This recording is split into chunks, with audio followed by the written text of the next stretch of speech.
Hello, good afternoon students. আশা করি তোমরা সবাই খুব ভালো আছো। আমি মানস স্যার ভূগোল বিষয় নিয়ে তোমাদের সামনে নতুন একটা অংশ নিয়ে আলোচনা করতে চলে এসেছি।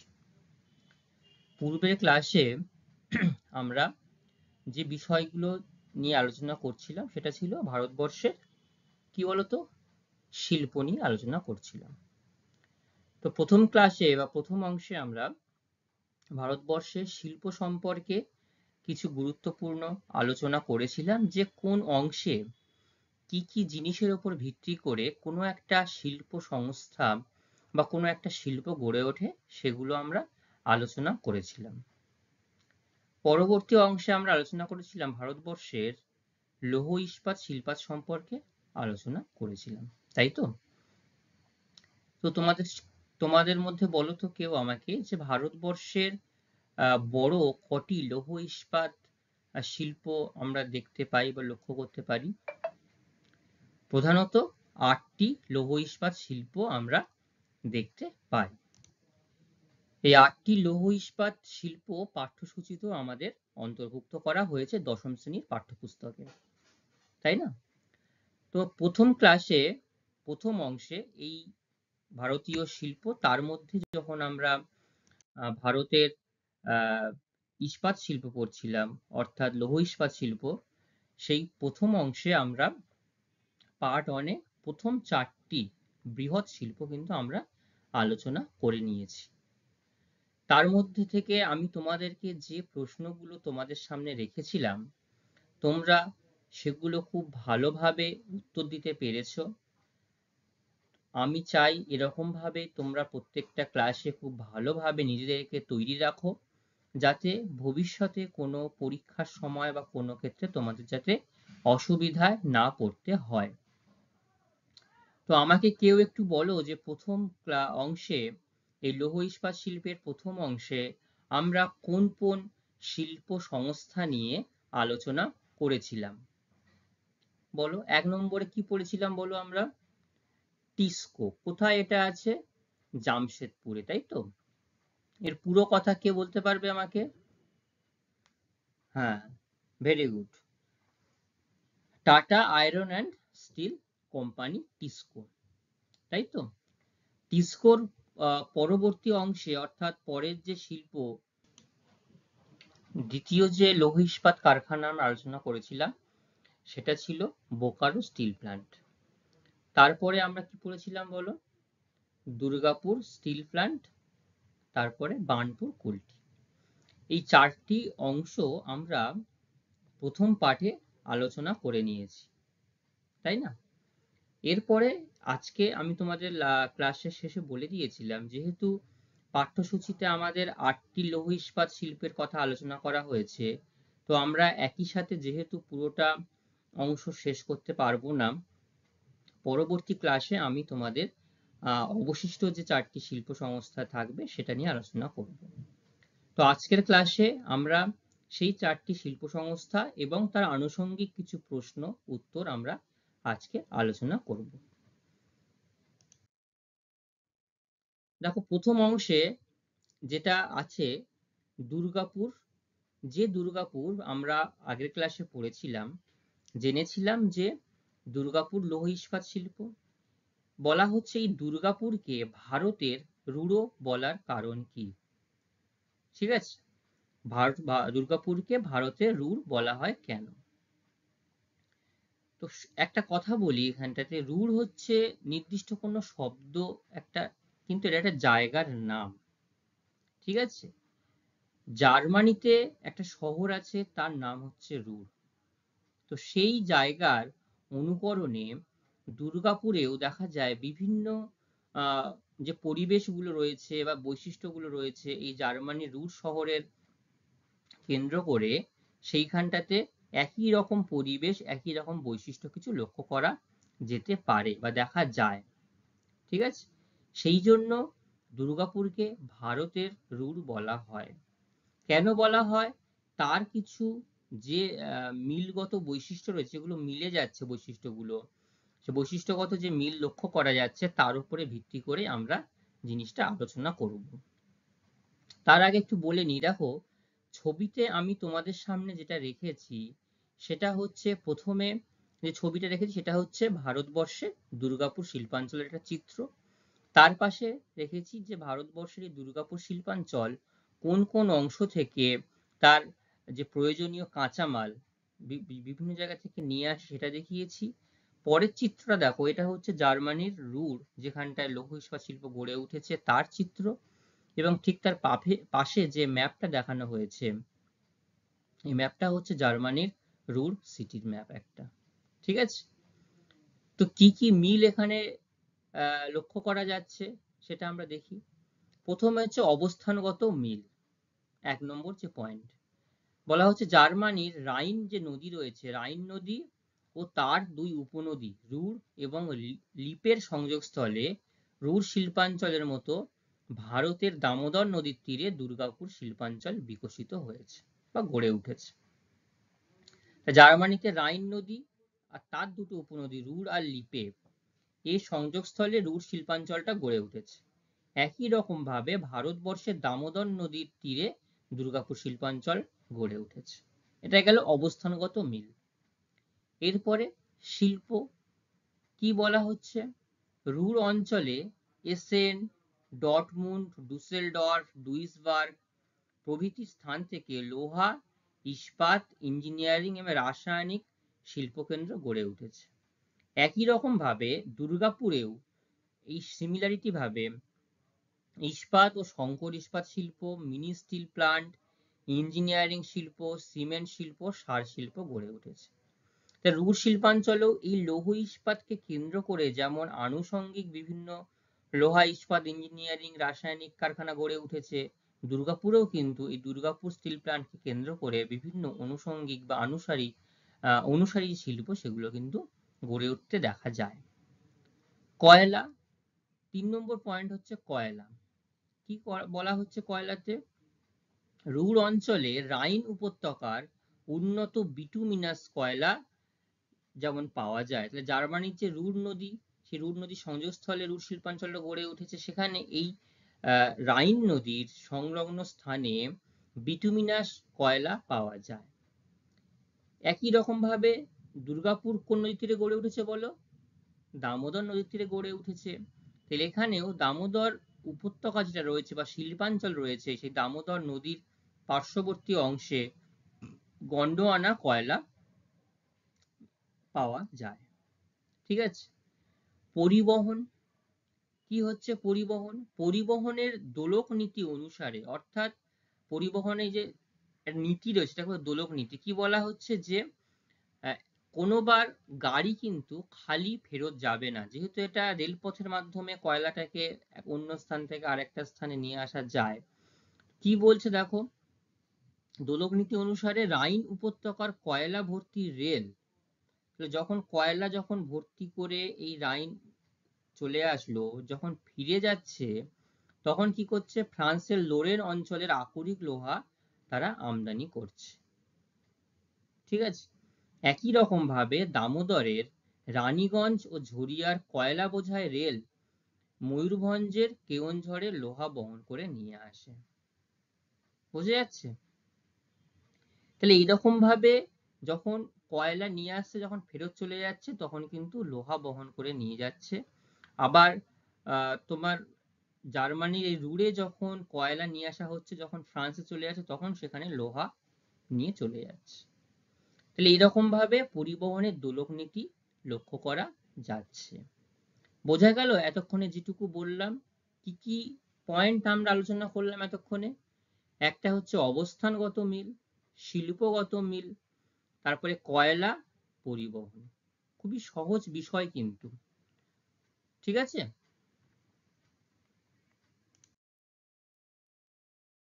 আচ্ছা এবার আমাদের আলোচনার বিষয়বস্তু হচ্ছে অবশিষ্ট যে 4টি শিল্পাঞ্চল ছিল সেগুলো আলোচনা করা। তো প্রথম যে শিল্পাঞ্চলটি লক্ষ্য করা যায়, অর্থাৎ আমরা এটা যদি 5 নম্বর শিল্প ইস্পাত কারখানা বলে থাকি, তাহলে সেটা হবে ভিলাইতে অবস্থান করছে হিন্দুস্তান স্টিল লিমিটেড। কোথায় আছে? ভিলাইতে রয়েছে। ভিলাই জায়গাটা কোথায়? ভিলাই জায়গাটা হচ্ছে ছত্তিশগড়। ছত্তিশগড়ের ভিলাইতে সোভিয়েত ইউনিয়নের সহযোগিতায় 1957 সালে এটি স্থাপন করা হয়েছিল।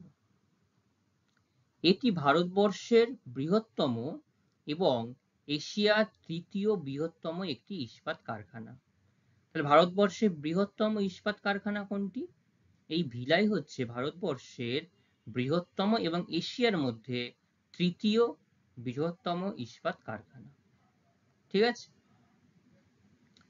ছত্তিশগড়ের দুর্গ জেলার রাজধানী রায়পুরের 40 কিলোমিটার পশ্চিমে হাওড়া মুম্বাই রেলপথ অর্থাৎ পরিবহনের কোথা থেকে কি সুবিধাগুলো রয়েছে সেগুলো বলা হচ্ছে।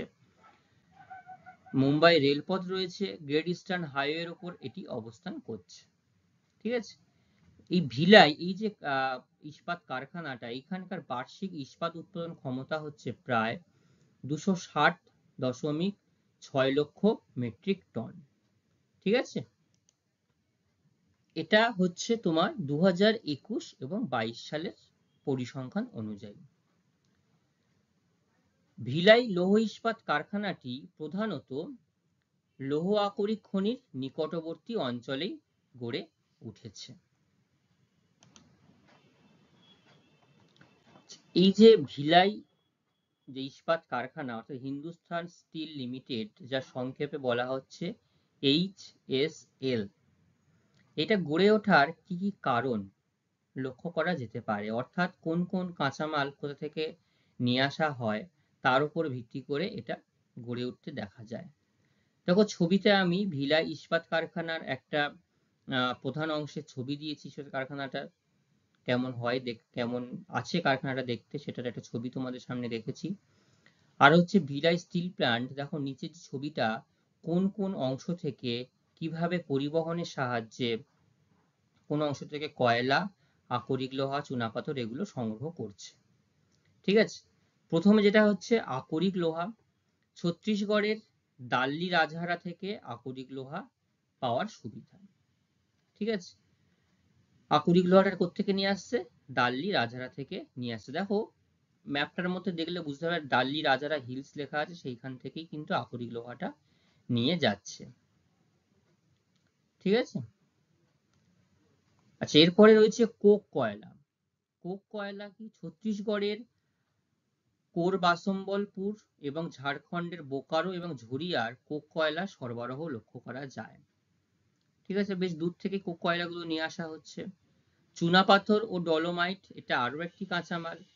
এটা কোত্থেকে নিয়ে আসা হচ্ছে? বিলাসপুরের চুনাপাথর ও স্থানীয় ভালোয়ার থেকে, ভালোয়ার, কাসন্দি, রামতলা, পাটপাড়া এগুলো জায়গা থেকে ডলোমাইট পাওয়ার সুবিধা দেখা যায়। ম্যাঙ্গানিজ কোত্থেকে নিয়ে আসছে? ম্যাঙ্গানিজ নিয়ে আসছে মহারাষ্ট্রের ভান্ডারা ও মধ্যপ্রদেশের বালাঘাট থেকে ম্যাঙ্গানিজ নিয়ে আসা হচ্ছে। ম্যাঙ্গানিজের চিহ্নগুলো, ম্যাঙ্গানিজের অংশগুলো এখান থেকে ম্যাঙ্গানিজটা নিয়ে আসা হচ্ছে। জল, মহানদী ও তুন্ডলা জলাধার থেকে জল পাওয়ার সুবিধা। দেখো এই যে নিচে দেখো তুন্ডলা ড্যাম রয়েছে, আর ঠিক ওপরে রয়েছে ভিলাই। এই জায়গাটাতে গড়ে উঠেছে ইস্পাত শিল্পটি। তো এখান থেকে মহানদীর যেমন জল এবং তুন্ডলা জলাধার থেকেও জল পাওয়ার সুবিধা রয়েছে। বিদ্যুৎ কোথা থেকে নেওয়া হচ্ছে? নিজস্ব বিদ্যুৎ এখানটায় লক্ষ্য করা যায়, অর্থাৎ নিজস্ব পাওয়ার প্ল্যান্ট। এবং কোরবা, এ দেখো দূরে দেখো কোরবা রয়েছে, এই কোরবাতেও তাপবিদ্যুৎ কেন্দ্র থেকে বিদ্যুৎ নিয়ে আসা হয় প্রয়োজন অনুযায়ী। ঠিক আছে। প্রাথমিক এই কারণগুলির উপর ভিত্তি করেই এইখানকার লৌহ ইস্পাত শিল্পটা গড়ে উঠেছে। বোঝা গেল সবাই? আচ্ছা, এটা কোন রাজ্যে বলো তো?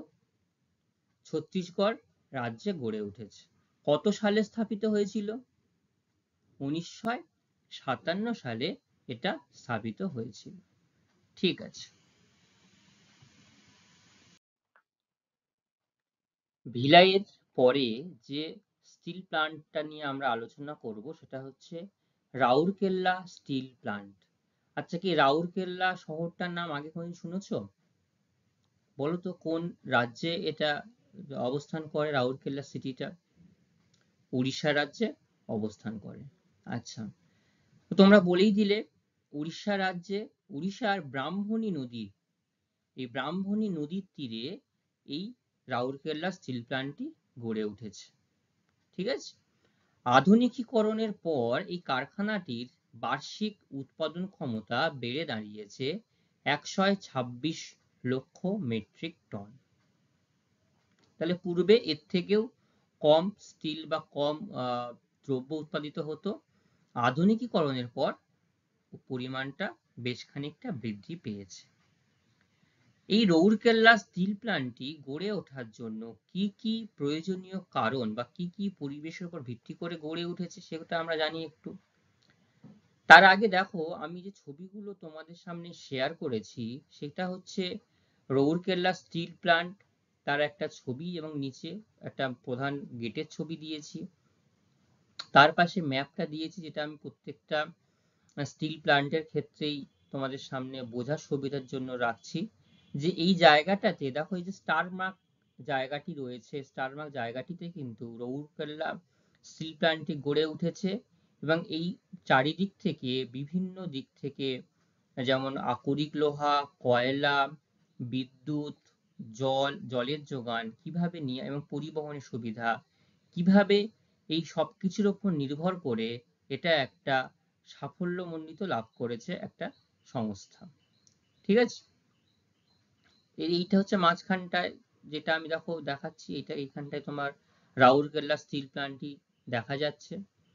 আচ্ছা, গড়ে ওঠার জন্য কি কি কারণ, সে কারণগুলো আমরা এবার একটু দেখব। তো কাঁচামাল কি কি কাঁচামাল লাগে তোমাদের সামনে একটু আরেকবার জিজ্ঞাসা করি। 5টা স্টিল প্ল্যান্ট অলরেডি আমরা আলোচনা করেছি, বলো কেউ আমাকে একটু।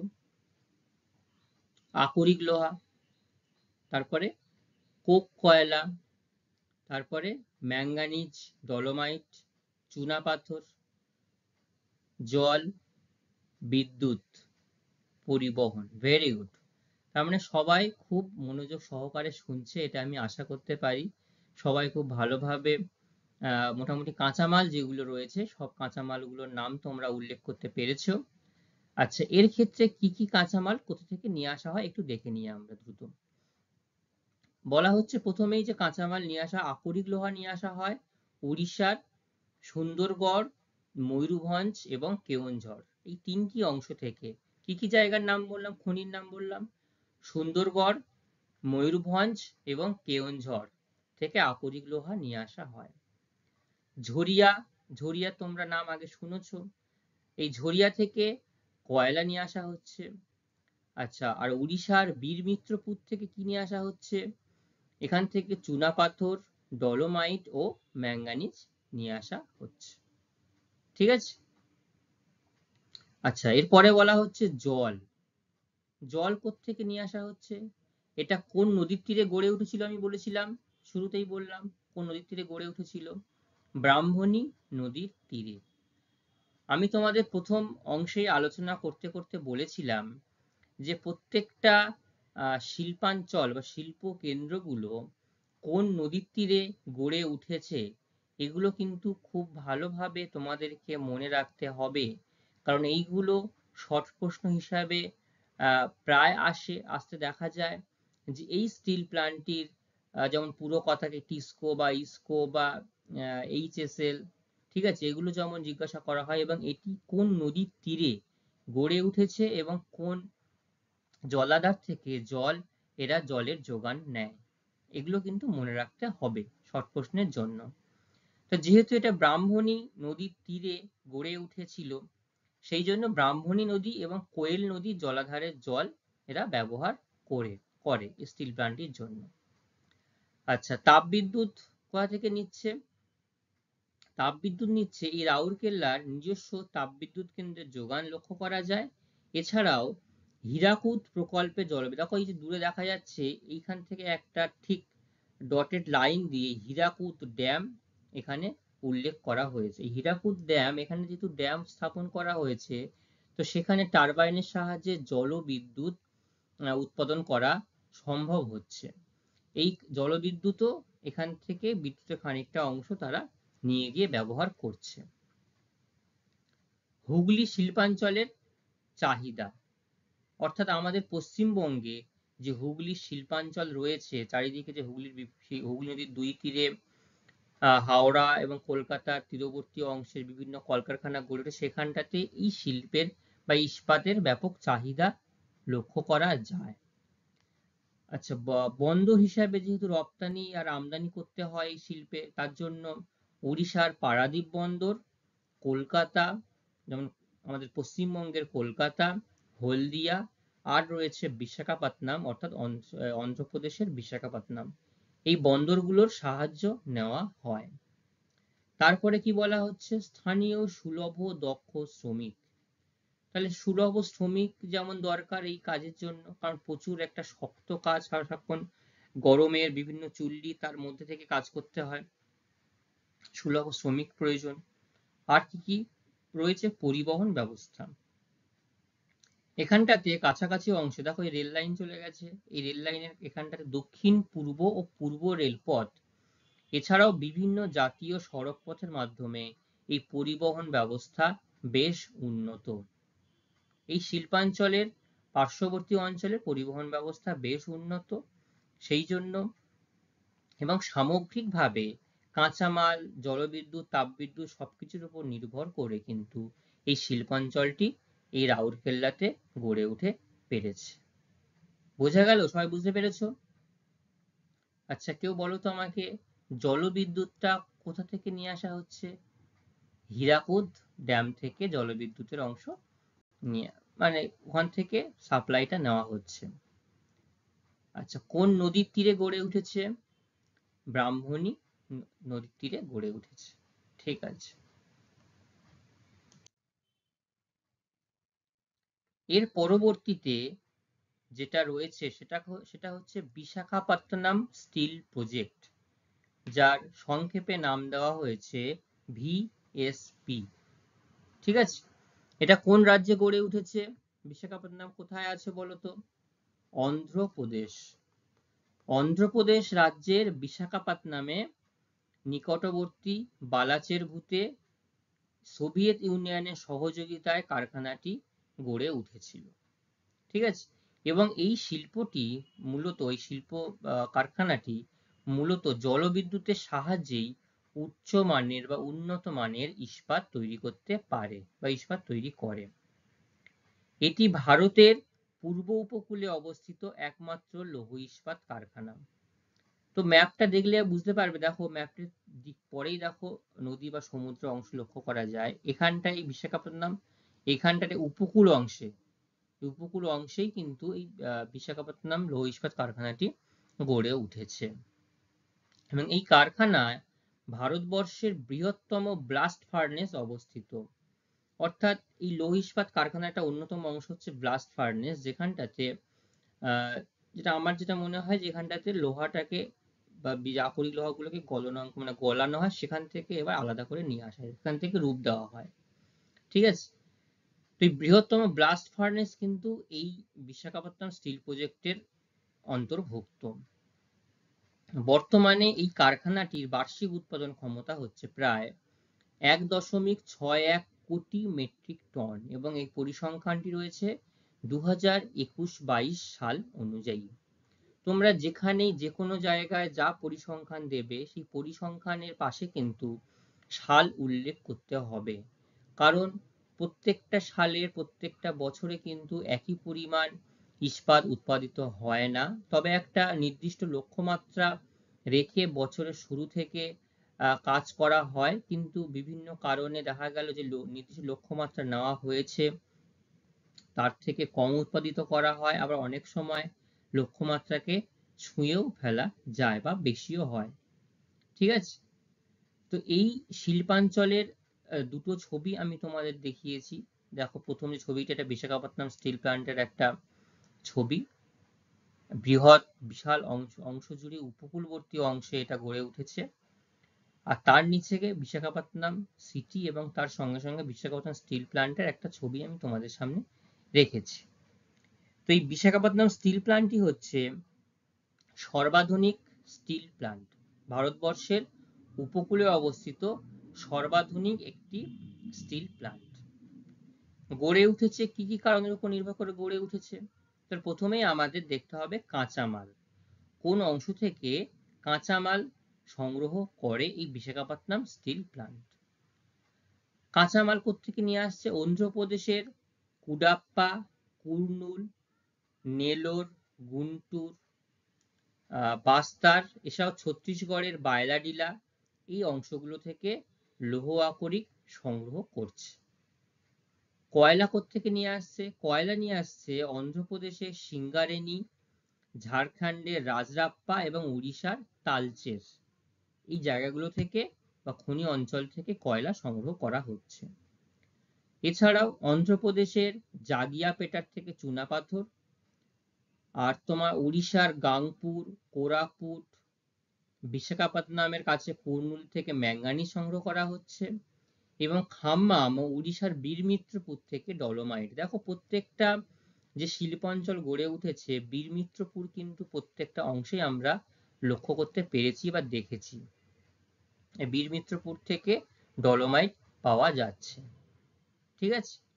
আচ্ছা, জল কোন নদীর বা কোন জলাধারের জল এটা সংগ্রহ করছে? গোদাবরী নদীর জল এরা সংগ্রহ করছে।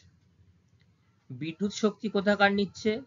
রামগুন্ডাম, বিজয়ওয়াড়া, কোটাগুডেম, এই তাপবিদ্যুৎ কেন্দ্রগুলি থেকে বিদ্যুৎ শক্তি সংগ্রহ করছে।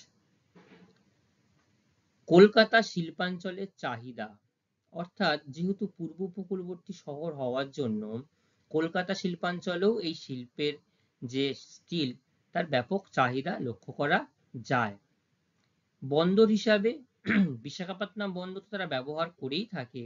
এছাড়াও পারাদ্বীপ এবং কলকাতা বন্দর যেহেতু কাছাকাছি অংশে লক্ষ্য করা যায় অবস্থান, সেখান থেকেও তারা তাদের প্রয়োজনীয় জিনিসপত্র আমদানি বা রপ্তানি করে থাকে।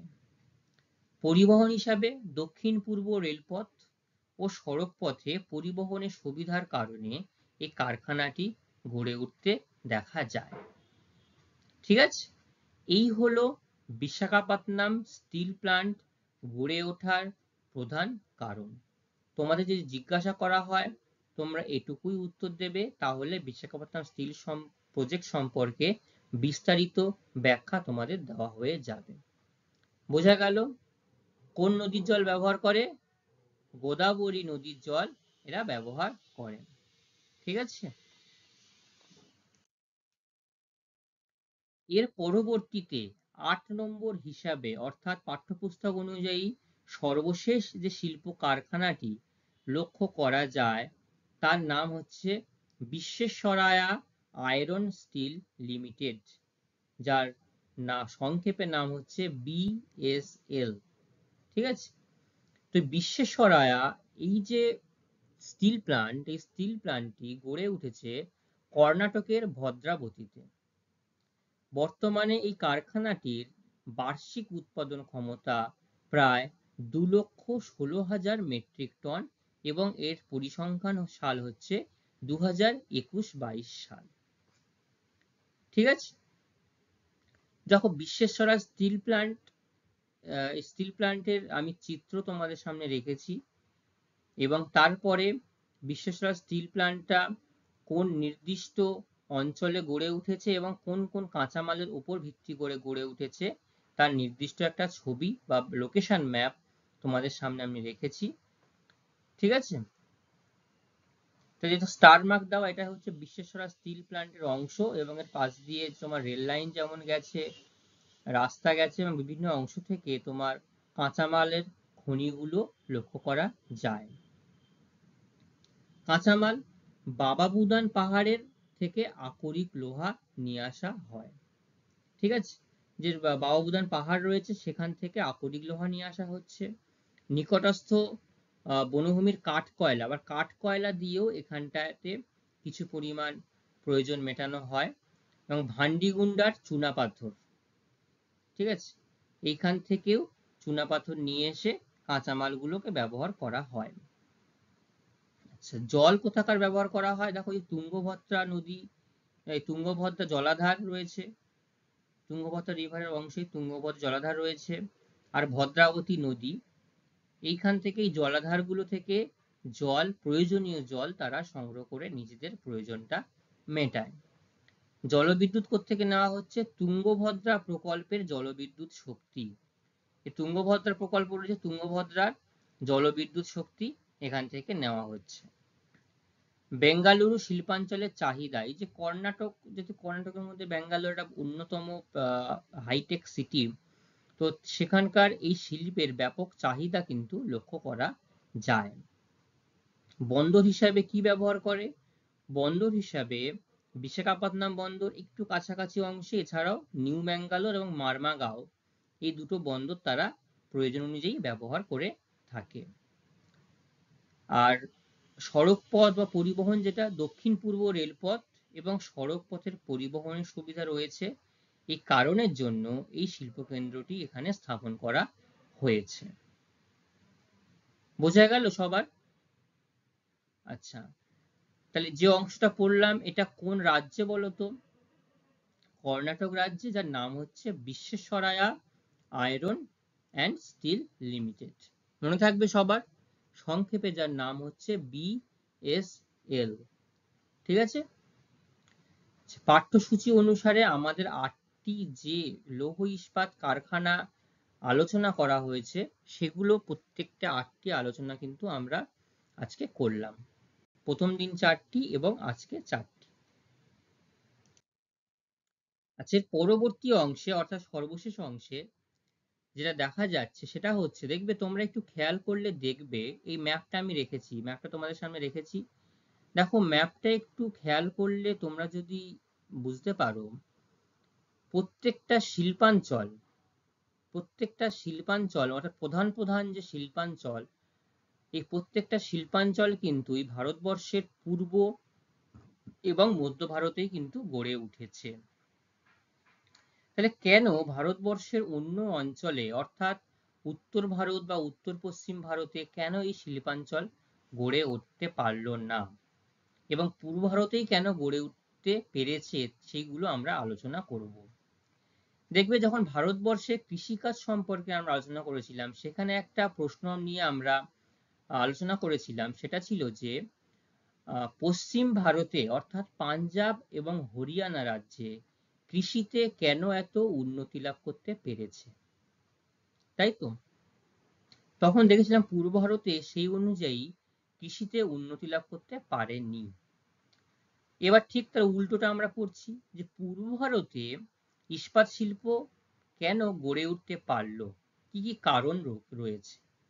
তাহলে কোনো একটা শিল্প গড়ে ওঠার জন্য প্রয়োজনীয় সব থেকে বেশি কি হচ্ছে? কাঁচামাল, এবং তার সঙ্গে পরিবহন এবং বাজারটা অবশ্যই থাকতে হবে, তাই তো? তো কি কি আছে কারণগুলি আমরা পড়ি, কেন কোন কোন কারণের উপর ভিত্তি করে এই জায়গাটি এত উন্নতি লাভ করতে পেরেছে। 1 নম্বর হচ্ছে কাঁচামালের প্রাচুর্য। কোথায় কোথায় কাঁচামাল রয়েছে? আচ্ছা বলো তো, ভারতবর্ষের খনিজ ভান্ডার কাকে বলা হয়? ছোটনাগপুর মালভূমি। দেখো ছোটনাগপুর মালভূমির আশেপাশি অঞ্চলে অনেকগুলো খনি অঞ্চল, কয়লা খনি অঞ্চল, আকরিক খনি অঞ্চল আমরা লক্ষ্য করতে পেরেছি। তো এই ছোটনাগপুর মালভূমি অঞ্চল ঝাড়খণ্ডের, এটা কিন্তু একটা অন্যতম গুরুত্বপূর্ণ কারণ, যার উপর ভিত্তি করে এই পূর্ব এবং মধ্য ভারতে এই ইস্পাত শিল্পগুলো গড়ে উঠতে পেরেছে। ঠিক আছে? তো আমরা তো কাঁচামাল সম্পর্কে জানি। আকরিক লোহা কি বলা হচ্ছে? উড়িষ্যার গরু মহিষানি, বাদাম পাহাড়, সুলাইপাত, ঝাড়খণ্ডের গুয়া, নোয়ামুন্ডি, বুদাবুরু, ছত্তিশগড়ের দুর্গ, বায়লাডিলা, ভারতের প্রায় 80% উচ্চমানের হেমাটাইট জাতীয় আকরিক লোহা উত্তোলন করা যায়। দেখো প্রত্যেকটা রাজ্যই কিন্তু, যেগুলো আমরা আলোচনা করি, সব কিন্তু পূর্ব কেন্দ্রিক রাজ্য। উড়িষ্যা, তারপরে ঝাড়খণ্ড, ছত্তিশগড়, এইগুলো। আর ম্যাপটা দেখলেই তোমরা বুঝতে পারবে, দেখো পূর্ব ঘেঁষা অর্থাৎ পূর্ব কেন্দ্রিক কিন্তু এই কেন্দ্রগুলো লক্ষ্য করা যাচ্ছে। কয়লা কোত্থেকে পাওয়া যাচ্ছে? দামোদর নদী, আমরা তখন আলোচনা করি, দামোদর নদী, মহানদী এবং সোন উপত্যকায় উৎকৃষ্ট মানের গন্ডোয়ানা কয়লা, অর্থাৎ ভারতের 95% যে উন্নত মানের কয়লা, সেটা কিন্তু এই দামোদর, মহানদী, সোন উপত্যকাতেই মেলে। এছাড়াও ছত্তিশগড়ের তাতাপানি, কোরবা, ঝাড়খণ্ডের ঝরিয়া বোকারো, যেটা আমরা বারবার পড়েছি, উড়িষ্যার তালচের রামপুর, পশ্চিমবঙ্গের সব থেকে উল্লেখযোগ্য কয়লা খনি রানীগঞ্জ, আসানসোলের রানীগঞ্জ, দিশেরগড় খনি উৎকৃষ্ট কোক কয়লা পাওয়া যায়। আকরিক লোহা হলো, কয়লা হলো। এবার আছে চুনা পাথর, ভবনাথপুর এবং গাংপুর এই দুটো অঞ্চল থেকে প্রচুর পরিমাণে চুনাপাথর সংগ্রহ করা যায়। ডলোমাইট, প্রত্যেকটা ক্ষেত্রে আমরা বীর মিত্রপুর এই জায়গাটার নাম আমরা জেনে এসেছি। বীর মিত্রপুর এবং গাংপুর থেকে যথেষ্ট পরিমাণে ডলোমাইট পাওয়া যায়। ম্যাঙ্গানিজ কোন কোন অঞ্চলে পাওয়া যায়? কেওনঝড়, সুন্দরগড় থেকে পর্যাপ্ত মাত্রায় ম্যাঙ্গানিজ পাওয়া যায়। কাঁচামালগুলো দেখো বেশিরভাগটাই কিন্তু পূর্ব এই যে ছোটনাগপুর মালভূমি এবং তার পার্শ্ববর্তী বিভিন্ন অঞ্চলে এগুলো লক্ষ্য করা যাচ্ছে। তাহলে এটা যেহেতু একটা ভার মানে যেটাকে বলা হচ্ছিল যে ভার হ্রাস শিল্প, তাই তো? তো সেই জন্য এটা শিল্প অঞ্চল বা খনিজ অঞ্চলের কাছাকাছি গড়ে উঠলে সুবিধা, ঠিক আছে? তো সেই জন্য খনি অঞ্চলের পার্শ্ববর্তী অঞ্চলে এগুলো গড়ে উঠতে পেরেছে এবং তার ছবিতে দেখতেই পাচ্ছি যে খনি অঞ্চলগুলো আলোচনা করা হলো তার পার্শ্ববর্তী অঞ্চলে কিন্তু এগুলো এই ইস্পাত শিল্প কারখানাগুলো গড়ে উঠতে পেরেছে। আচ্ছা, কাঁচামাল ছাড়াও আর যে যে জিনিস প্রয়োজন হয় সেগুলো কি কি? সুলভ জল, কাঁচামাল পরিষ্কারকরণ, কাঁচামালটাকে প্রথমে ধৌত প্রক্রিয়ার মাধ্যমে ধুয়ে নিতে হয়, তারপরে এবার যে লোহাগুলোকে আকরিক লোহা গরম সেগুলোকে ঠান্ডা স্বচ্ছ জল দিয়ে সেগুলোকে আবার নির্দিষ্ট তাপমাত্রায় নিয়ে আসা হয়। সেটা বাৎসল্যীকরণে ঠান্ডা স্বচ্ছ জল জরুরি, যা নিকটস্থ দামোদর নদী, উপকূলীয় রাষ্ট্রায়ত্ত সুবর্ণরেখা, বরাকর, শঙ্খ, ব্রাহ্মণী, খড়কাই, তেনুঘাট বাঁধ এবং মঞ্জিরা জলাধার থেকে জল পাওয়ার সুবিধা। দেখো এই যে দামোদর রিভার বেসিন, এই ম্যাপটার মধ্যে দামোদর নদীকে কেন্দ্র করে যে বিভিন্ন জলাধারগুলো গড়ে উঠেছে, যে তেনুঘাট বাঁধ, তিলাইয়া, তারপরে তোমার রয়েছে পাঞ্চেত, দুর্গাপুর ব্যারেজ, মাইথন, বরাকর রিভার, সুবর্ণরেখা, এই সব দেখো এই নির্দিষ্ট এই ছবিটার মধ্যে কিন্তু দেখতে পাচ্ছি। এবং ভারতবর্ষের কোন অঞ্চলে দেখো ভারতবর্ষে ইন্ডেক্স করে দেখিয়ে দেওয়া হয়েছে, ঠিক আছে? তো এইখান থেকে পর্যাপ্ত পরিমাণের জল কিন্তু এই ইস্পাত শিল্পের জন্য পাওয়া যাচ্ছে, ঠিক আছে? প্রথম যে ছবিটা দেখিয়েছি দেখো, এই যে নিউ দিল্লি ওপরের দিকে চলে যাচ্ছে ইস্টার্ন রেলওয়ে, রানীগঞ্জ কলকাতার দিকে চলে আসছে, পার্শ্ববর্তী এই যে অংশ অর্থাৎ যে তোমার ছোটনাগপুর অংশ ছাড়াও বিভিন্ন যে অংশগুলো লক্ষ্য করা যায়, এই জায়গাগুলো দেখো south Karanpura, Ramgarh, east Bokaro, west Bokaro, Jharia কয়লা খনি, রানীগঞ্জের কয়লা খনি, এইখান থেকে কিন্তু আমরা কয়লা খনিগুলো দেখতে পাচ্ছি। পর্যাপ্ত বিদ্যুৎ শক্তি, যেমন তাপবিদ্যুৎ কেন্দ্রগুলো থেকেও যেমন প্রয়োজনীয় বিদ্যুৎ নেওয়া হচ্ছে, যেমন তোমার রয়েছে বোকারো, পত্রাতু, চন্দ্রপুরা, তালচে, দুর্গাপুর, এগুলোও যেমন জলবিদ্যুৎ তাপবিদ্যুৎ হিসাবে নেওয়া হচ্ছে। এছাড়া জলবিদ্যুৎ শক্তি হিসাবে মাইথন এবং তিলাইয়া, পাঞ্চেত, হীরাকুদ এই জায়গাগুলো থেকে কিন্তু জলবিদ্যুৎও প্রয়োজন মতো নেওয়া হয়, ঠিক আছে? আচ্ছা, এই অঞ্চলের পরিবহন ব্যবস্থা বেশ উন্নত, অনেকগুলো রেলপথ অর্থাৎ পূর্ব, দক্ষিণ পূর্ব, পূর্ব উপকূলীয়, পূর্ব মধ্য, দক্ষিণ পূর্ব মধ্য রেলপথ এগুলো কিন্তু আমরা দেখতে পাই। সড়ক পথ কি কি রয়েছে? 2, 5, 6, 23, 32, 33 করে 99 নম্বর জাতীয় সড়ক দ্বারা কেন্দ্রগুলি খনি এবং বাজারের সাথে যুক্ত হয়েছে। তা খনি থেকে কারখানা নিয়ে যাচ্ছে, কারখানা থেকে বাজারজাত করা হচ্ছে, তার জন্য উন্নত মানের পরিবহন ব্যবস্থাও প্রয়োজন হয়, দরকার হয়, ঠিক আছে? সেই হিসাবে পরিবহন ব্যবস্থাটাও উন্নত এই অঞ্চলে লক্ষ্য করা যায়। আর কি কারণ রয়েছে? বন্দরের কারণ রয়েছে, যে নিকটস্থ কলকাতা, দেখো এই যে আমি বন্দরগুলো দেখিয়েছি উপকূল অঞ্চলে বিভিন্ন জায়গায়, দেখো তার মধ্যে দেখো কলকাতা বন্দর দেখতে পাচ্ছ তোমরা, হলদিয়া বন্দর, পারাদ্বীপ বন্দর, বিশাখাপত্তনম বন্দর, এর হচ্ছে বিশাখাপত্তনম পোর্ট। এদের মাধ্যমে কিন্তু এই পূর্ব অঞ্চলের বিভিন্ন জিনিসপত্রকে আমদানি রপ্তানি করা যায়। সমৃদ্ধ বাজার, বড় বাজার মধ্যে হুগলি শিল্পাঞ্চল, দুর্গাপুর আসানসোল শিল্পাঞ্চল, জামশেদপুর, ঘাটশিলা, চাইবাসা, রাঁচি, হাতিয়া, ধানবাদ, ঝরিয়া, বোকারো শিল্পাঞ্চল এবং বিভিন্ন এই অঞ্চলে বড় বড় ইঞ্জিনিয়ারিং শিল্পেরও বিকাশ ঘটতে দেখা গেছে। সরকারি নীতি, এই অঞ্চলে আঞ্চলিক উন্নয়নের জন্য ভারত সরকার নির্দিষ্ট পরিকল্পনা এবং মূলধন নিয়োগের ফলে উন্নত মানের ইস্পাত কারখানাগুলি গড়ে উঠতে পেরেছে। ঠিক আছে, তাহলে বোঝা গেল কোন কোন নির্দিষ্ট পয়েন্টের উপর বা কারণের উপর ভিত্তি করে এই পূর্ব এবং মধ্য ভারতে ইস্পাত শিল্প উন্নত হওয়ার কারণ। ঠিক আছে, তাহলে আমাদের ভারতের লৌহ ইস্পাত সম্পর্কে যাবতীয় আলোচনা আমরা এখানটাতেই শেষ করছি। তার থেকে প্রথম দিন তোমাদের সামনে কিছু প্রশ্ন রেখেছিলাম এবং আজকেও কিছু প্রশ্ন আমি তোমাদের সামনে রেখেছি, যে প্রশ্নগুলো এই অংশ থেকে গুরুত্বপূর্ণ প্রশ্ন। এই প্রশ্নগুলো তোমরা খুব ভালোভাবে বাড়ি থেকে তৈরি করে আসবে। ঠিক আছে, কোনো প্রশ্ন সম্পর্কে যদি কারোর কোথাও কোনো অসুবিধা হয় আমাকে জিজ্ঞাসা করবে, আমি তোমাদের সমস্যা দূর করব। আজকের ক্লাস আমাদের এই পর্যন্তই থাকবে। পরবর্তী কোনো ক্লাসে আমরা নতুন কোনো শিল্প নিয়ে, নতুন কোনো অংশ নিয়ে আলোচনা করব। আজ এখানেই শেষ। সবাই ভালো থাকবে। Thank you.